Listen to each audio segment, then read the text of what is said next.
Hello friends, welcome back to my channel. ಸ್ನೇಹಿತರೆ, ನಾನಿವತ್ತು ಮಹಾಭಾರತದ ಕಥನವನ್ನು ಮುಂದುವರಿಸಿಕೊಂಡು ಹೋಗುತ್ತೇನೆ. ಫ್ರೆಂಡ್ಸ್, ಮಹಾಭಾರತವೆಂಬ ಮಹಾಕಾವ್ಯವು ಭರತ ವರ್ಷದ ಆತ್ಮಕಥೆಯಾಗಿದೆ. ವೇದವ್ಯಾಸರು ಮಹಾಭಾರತವನ್ನು ರಚಿಸಿದ ಮೇಲೆ ಜ್ಞಾನಿಗಳು ಇದನ್ನು ಕಂಠಪಾಠ ಮಾಡಿಕೊಂಡು ಹೇಳುತ್ತಿದ್ದರು. ವೇದವ್ಯಾಸರು ಈ ಗ್ರಂಥದ ಕಾವ್ಯಗಳನ್ನು ಮೊದಲಿಗೆ ತಮ್ಮ ಮಗನಾದ ಶುಕನಿಗೆ ಬೋಧಿಸಿದ್ದರು. ನಂತರ ತನ್ನ ಶಿಷ್ಯರಾದ ನಾರದ ಮತ್ತು ದೇವತೆಗಳಿಗೆ ಬೋಧಿಸಿದ್ದರು. ಶುಕನು ಯಕ್ಷ, ದೇವತೆ ಹಾಗೂ ರಾಕ್ಷಸಾದಿಗಳಿಗೆ ಬೋಧಿಸಿದ್ದನು. ಮತ್ತು ವೈಶಂಪಾಯನನೆಂಬ ಮಹರ್ಷಿಗಳಿಗೂ ಈ ಮಹಾಕಾವ್ಯವನ್ನು ಶುಕನು ಬೋಧಿಸಿದ್ದನು. ವೈಶಂಪಾಯನ ಮಹರ್ಷಿಗಳು ಈ ಕಥನವನ್ನು ಹೇಳುತ್ತಿರುವಾಗ ಸೂತನು ಈ ಕಥನವನ್ನು ಕೇಳಿಕೊಂಡು ಶೌನಕನೆಂಬ ಋಷಿಯ ನೇತೃತ್ವದಲ್ಲಿ ನೈಮಿಕಾರಣ್ಯದಲ್ಲಿ ಋಷಿ ಸಮೂಹ ಸೇರಿರುತ್ತದೆ. ಅಲ್ಲಿ ಸೂತನು ಈ ಕಥನವನ್ನು ಜನರಿಗೆ ಬೋಧಿಸುತ್ತಾನೆ. ಸೂತನು ಮೊದಲಿಗೆ ಚತುರ್ವಿಧ ಪುರುಷಾರ್ಥಗಳನ್ನು ತಿಳಿಸಿಕೊಡುವ ಉದ್ದೇಶವಿಟ್ಟುಕೊಂಡು ವೇದವ್ಯಾಸರು ಮಾನವರಿಗಾಗಿ ರಚಿಸಿದ ಮಹಾಭಾರತವನ್ನು ವೈಶಂಪಾಯನ ಮಹರ್ಷಿಗಳಿಂದ ಕೇಳುವ ಭಾಗ್ಯ ನನ್ನದಾಗಿದೆ. ಸಮುದ್ರದಂತೆ ಅಪಾರವಾದ ಈ ಮಹಾಕಾವ್ಯದಿಂದ ಕೆಲವು ರತ್ನಗಳನ್ನು ಮಾತ್ರ ಆರಿಸಿಕೊಂಡು ನಿಮಗೆ ಮುಖ್ಯವಾದ ಕಥೆಯನ್ನು ಹೇಳುತ್ತೇನೆ, ಕೇಳಿರಿ ಎಂದು ಪ್ರಾರಂಭಿಸುತ್ತಾನೆ. ಫ್ರೆಂಡ್ಸ್, ಫಸ್ಟ್ಗೆ ಶಂತನು ಮಹಾರಾಜರ ಕತೆ ಬರುತ್ತೆ. ಶಂತನು ಮಹಾರಾಜರು ಉತ್ತಮವಾದ ಆಡಳಿತವನ್ನು ನಡೆಸುತ್ತಿರುತ್ತಾರೆ. ಪ್ರಜೆಗಳು ಆನಂದದಿಂದ ಸೌಖ್ಯವಾಗಿರುತ್ತಾರೆ. ಆದರೆ ರಾಜರಿಗೆ ಒಂದು ಹಾಬೀಸ್ ಇರುತ್ತೆ. ಅದೇನಪ್ಪ ಅಂದರೆ ಕಾಡಿಗೆ ಹೋಗಿ ಬೇಟೆಯಾಡುವಂಥ ಹವ್ಯಾಸ ಇರುತ್ತೆ. ಈ ರೀತಿ ಶಂತನು ಮಹಾರಾಜರು ಒಂದು ದಿವಸ ಕಾಡಿಗೆ ಹೋಗುತ್ತಾರೆ. ಅಲ್ಲಿ ಕಾಡಿನಲ್ಲಿ ಅಲೆಯುತ್ತಾ ಮುಂದೆ ಸಾಗುತ್ತಿದ್ದಾಗ ಗಂಗಾ ನದಿಯು ಎದುರಾಗುತ್ತದೆ. ಗಂಗಾ ನದಿ ತೀರದಲ್ಲಿ ಬಂಗಾರ ಬಣ್ಣದಿಂದ ತುಂಬಿದ ದಿವ್ಯ ದರ್ಶನದಂತೆ ಹೊಳೆಯುತ್ತಿದ್ದ ಅಪ್ಸರೆಯು ಎದುರಾಗುತ್ತಾಳೆ. ಇದನ್ನು ನೋಡಿದ ಶಂತನು ಮಹಾರಾಜರು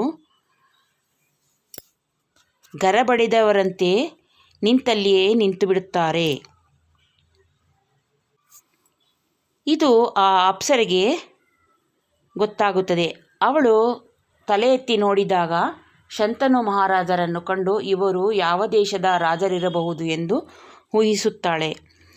ಆಗ ಶಂತನು ಮಹಾರಾಜರು ಆ ಅಪ್ಸರೆಯನ್ನು ಕುರಿತು, ನಾನು ಹಸ್ತಿನಾಪುರದ ಮಹಾರಾಜ, ನೀನು ನನ್ನ ಹೃದಯವನ್ನು ಗೆದ್ದಿರುವೆ, ನೀನು ನನ್ನನ್ನು ಮದುವೆಯಾಗು ಎಂದು ವಿನಂತಿಸುತ್ತಾರೆ. ಆಗ ಆ ಅಪ್ಸರೆಯು, ನೀವು ಮಹಾರಾಜರೆಂದು ನನಗೆ ತಿಳಿಯಿತು ಎಂದು ಹೇಳುತ್ತಾಳೆ. ಅಪ್ಸರೆಯು, ನಾನು ಗಂಗೆ, ನಿಮ್ಮನ್ನು ಮದುವೆಯಾಗಲು ಒಂದು ಷರತ್ತನ್ನು ವಿಧಿಸುತ್ತೇನೆ. ಗಂಗೆಯು ಒಂದು ಷರತ್ತನ್ನು ಹಾಕ್ತಾಳೆ. ಏನಪ್ಪ ಅಂತಂದರೆ, ನಾನು ಯಾವ ಕೆಲಸವನ್ನು ಮಾಡಿದರೂ ನೀವು ಏಕೆ ಎಂದು ಕೇಳಬಾರದು ಎಂದು ಒಂದು ಕಂಡೀಷನ್ ಹಾಕ್ತಾಳೆ, ನಿಬಂಧನೆಯನ್ನು ಹಾಕ್ತಾಳೆ. ಆಗ ಶಂತನು ಮಹಾರಾಜರು ಆ ಕಂಡೀಷನ್ಗೆ ಒಪ್ಕೊಳ್ತಾರೆ. ಮುಂದೆ ಅವರ ವಿವಾಹವಾಗುತ್ತದೆ. ಶಂತನು ಮಹಾರಾಜನ ಮಹಾರಾಣಿಯಾಗುತ್ತಾಳೆ ಗಂಗೆ ಎನ್ನುವ ಅಪ್ಸರೆ. ಸೊ ಮಹಾರಾಣಿಯು ಮಹಾರಾಜನೊಂದಿಗೆ ಸಂತೋಷದಿಂದ ತಿಂಗಳು ವರ್ಷಗಳು ಕಳೆದು ಹೋಗುತ್ತದೆ. ನಂತರ ಮಹಾರಾಣಿಗೆ ಒಬ್ಬ ಪುತ್ರನು ಜನಿಸುತ್ತಾನೆ. ಆಗ ಮಹಾರಾಣಿಯು ಆ ಪುತ್ರನನ್ನು ತೆಗೆದುಕೊಂಡು ಹೋಗಿ ಗಂಗಾ ನದಿಗೆ ಎಸೆಯುತ್ತಾಳೆ. ಇದನ್ನು ನೋಡಿದ ಶಂತನುವು ಬಿಭತ್ಸವಾಗಿ ಕಾಣುತ್ತದೆ. ಆದರೂ ಅವನು ಏನು ಮಾತಾಡಲ್ಲ. ಮಾತಾಡಿದ್ರೆ ಗಂಗೆಯು ತನ್ನನ್ನು ತೊರೆದು ಹೋಗುತ್ತಾಳೆ ಎಂಬ ಭಯದಿಂದ ಅವನು ಏನೂ ಹೇಳಲ್ಲ. ನಂತರ ಮತ್ತೊಂದು ಮಗು ಹುಟ್ಟುತ್ತೆ. ಅದನ್ನು ಸಹಿತ ತಗೊಂಡೋಗಿ ಗಂಗಾ ನದಿಗೆ ಎಸೆಯುತ್ತಾಳೆ. ಸೊ ಹೀಗೆ ಮಕ್ಕಳನ್ನು ಗಂಗಾ ನದಿ ತೀರಕ್ಕೆ ಎಸೆಯುತ್ತಿದ್ದರೂ ಶಂತನು ಮಹಾರಾಜನು ಯಾವ ಪ್ರಶ್ನೆಯನ್ನು ಕೇಳುವುದಿಲ್ಲ. ನಂತರ ಗಂಗಾ ಮಹಾರಾಣಿಯು 7 ಮಕ್ಕಳನ್ನು ಒಂದರ ನಂತರ ಒಂದರಂತೆ ಗಂಗಾ ನದಿಗೆ ಎಸೆಯುತ್ತಾಳೆ.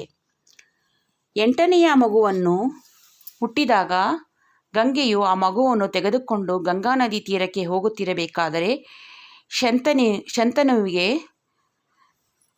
ತಡೆದುಕೊಳ್ಳಲಾಗುವುದಿಲ್ಲ.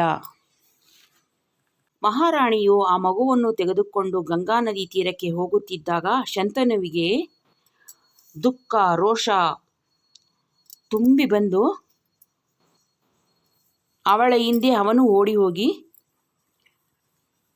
ಫಸ್ಟ್ ಟೈಮ್ ಶಂತನು ಮಹಾರಾಜನು ಮಹಾರಾಣಿಗೆ ಕೋಪದಿಂದ, ಎಂಥ ಅಮಾನುಷ ಕೆಲಸ ಮಾಡ್ತೀಯ ಗಂಗಾ, ಈ ಮಕ್ಕಳನ್ನು ಹೀಗೆ ಎಸೆಯುವುದರಿಂದ ನಿನಗೇನು ಸಿಗುತ್ತದೆ, ಇದನ್ನು ನೋಡಿ ನಾನು ಸಹಿಸಲಾರೆ ಎಂದು ಕೋಪದಿಂದ, ತಾಯಿಯಾದವಳು ಈ ರೀತಿ ಮಾಡುತ್ತಾರೆಯೇ, ಹೀಗೆ ಮಾಡಬಹುದೇ, ಈ ಮಗುವನ್ನಾದರೂ ನನಗೆ ಕೊಡು, ನಾನಿನ್ನು ಸಹಿಸಲಾರೆ, ನಿನ್ನ ಈ ಕೃತ್ಯವು ನನಗೆ ಸಾಕಾಗಿದೆ ಎಂದು ಬಿರು ನುಡಿಗಳನ್ನು ಆಡುತ್ತಾನೆ.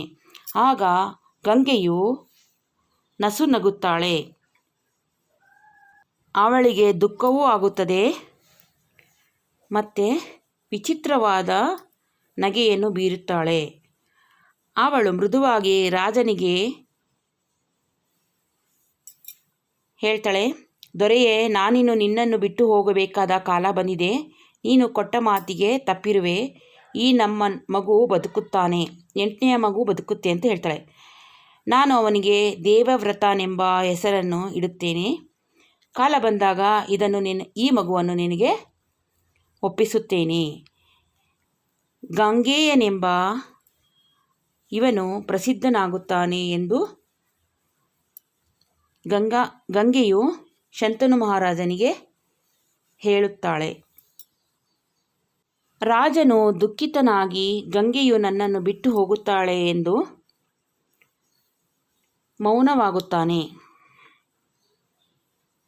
ಮಗುವನ್ನು ನದಿಗೆ ಎಸೆಯಬೇಡ, ಈ ಮಗುವನ್ನು ನನಗೆ ಕೊಡು ಎಂದು ಹೇಳಿದ್ದಕ್ಕೆ ಗಂಗೆಯು ಶಾಶ್ವತವಾಗಿ ನನ್ನನ್ನು ತೊರೆದು ಹೋಗುತ್ತಾಳೆ ಎಂದು ಶಂತನಿಗೆ ಬಹಳವಾದ ದುಃಖವಾಗಿ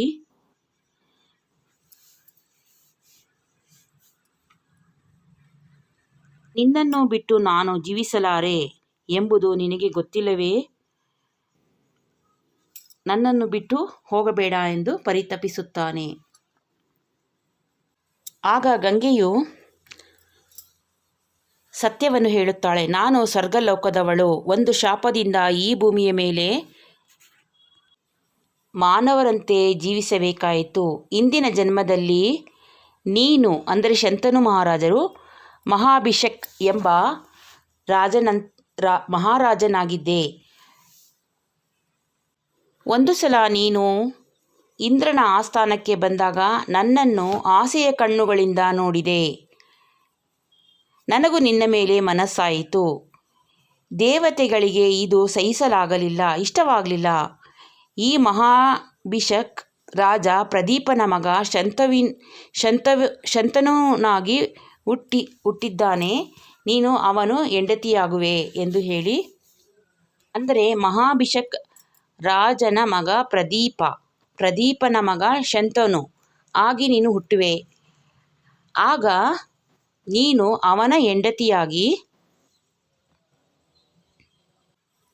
ಮಹಾರಾಣಿಯಾಗಿ ಸ್ವಲ್ಪ ದಿನಗಳ ಕಾಲ ಸುಖವಾಗಿ ಇರುತ್ತೀಯೆ ಎಂದು ದೇವತೆಗಳು ನನ್ನನ್ನು ಈ ರೀತಿ ಮಾಡಿದರು. ಶಂತನುವಿಗೆ ಆಗ ಗಲಿಬಿಲಿಯಾಗಿತ್ತು. ಹಾಗಾದರೆ ನನ್ನ ಮಕ್ಕಳನ್ನು ಏಕೆ ನೀನು ನೀರಿಗೆ ಎಸೆದೆ ಎಂದು ಕೇಳುತ್ತಾನೆ ಶಂತನು ಮಹಾರಾಜ. ಆಗ ಗಂಗೆಯು, ಈ 8 ಮಕ್ಕಳು ರಿಂದ ಶಾಪ ಪಡೆದ ಅಷ್ಟವಸುಗಳು. ನಾನು ನಿಮಗೆ ಜನ್ಮ ಕೊಡುತ್ತೇನೆ. ಅಲ್ಲದೆ ಹುಟ್ಟಿದೊಡನೆ ನಿಮ್ಮನ್ನು ಈ ಮಾನವ ಜೀವನದಿಂದ ಪಾರು ಮಾಡುತ್ತೇನೆ ಎಂದು ಅವರಿಗೆ ನಾನು ಮಾತು ಕೊಟ್ಟಿದ್ದೆ. ಆದ್ದರಿಂದ ಈ ರೀತಿ ನಡೆದುಕೊಳ್ಳಬೇಕಾಯಿತು. ಎಂಟನೆಯವನಾದ ಈ ಮಗುವು ಮತ್ಸ್ಯಲೋಕದಿಂದ ಬಹುಕಾಲವಿರಬೇಕೆಂದು ಶಾಪ ಪಡೆದವನು. ಆದ್ದರಿಂದ ಇವನು ಬದುಕುತ್ತಾನೆ. ದೊರೆಯೇ, ದುಃಖ ಪಡಬೇಡ. ನಾನು ನಿನಗೆ ಖ್ಯಾತಿವೆತ್ತ ಪೌರವ ಸಿಂಹಾಸನ ಉತ್ತರಾಧಿಕಾರಿಯನ್ನು ಕೊಡುತ್ತಿದ್ದೇನೆ ಎಂದು ಹೇಳಿ ಗಂಗೆಯು, ಮಹಾರಾಜ ದುಃಖಿಸಬೇಡ. ನಮ್ಮಿಬ್ಬರ ಮಗನಾದ ಇವನನ್ನು ನಾನು ಸಾಕುತ್ತೇನೆ. ಇವನು ಮಹಾತ್ಮನಾಗುತ್ತಾನೆ. ಚಂದ್ರವಂಶದ ಸಿಂಹಾಸನವನ್ನು ಅಲಂಕರಿಸಿ ಸಮಸ್ತ ಪೌರವ ರಾಜರಿಗಿಂತ ಮಿಗಿಲೆನಿಸುತ್ತಾನೆ ಎಂದು ಗಂಗೆಯು ಅದೃಶ್ಯಳಾಗುತ್ತಾಳೆ. ಶಂತನು ಮಹಾರಾಜರು ಬಹಳ ಹೊತ್ತು ಗಂಗೆಯೊಂದಿಗೆ ಕಳೆದ ಗಳಿಗೆಗಳನ್ನು ಸ್ಮರಿಸುತ್ತಾ ಕುಳಿತಿರುತ್ತಾನೆ. ತುಂಬ ಬೇಸರದಿಂದ ಕುಳಿತಿರುವಾಗ ಕೊನೆಗೆ ವಿಧಿಯ ಇಚ್ಛೆಗೆ ಮಣಿದು ಅರಮನೆಯ ಕಡೆಗೆ ಹೆಜ್ಜೆ ಹಾಕುತ್ತಾನೆ. ಅಲ್ಲಿ ಅವನಿಗಾಗಿ ಕಾದಿದ್ದುದು ಬರೇ ಏಕಾಂಗಿತನವೊಂದೇ. ಸೊ ಫ್ರೆಂಡ್ಸ್, ಇದಾಗಿತ್ತು ಶಂತನು ಮಹಾರಾಜನ ಕತೆ. Thanks for watching.